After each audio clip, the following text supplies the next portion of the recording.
If your mind also, like me, goes blank during the exam, then listen to this. Blanking doesn't mean you don't know the answer. It simply means your system is overloaded.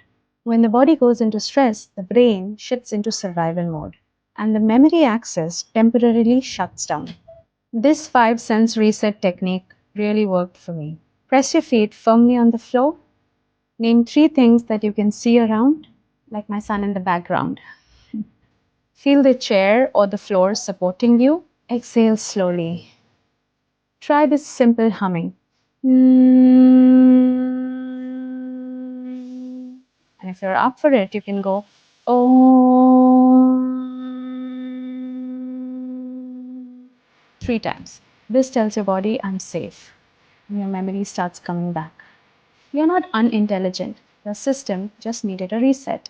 Follow for more such exam related tips. Hare Krishna.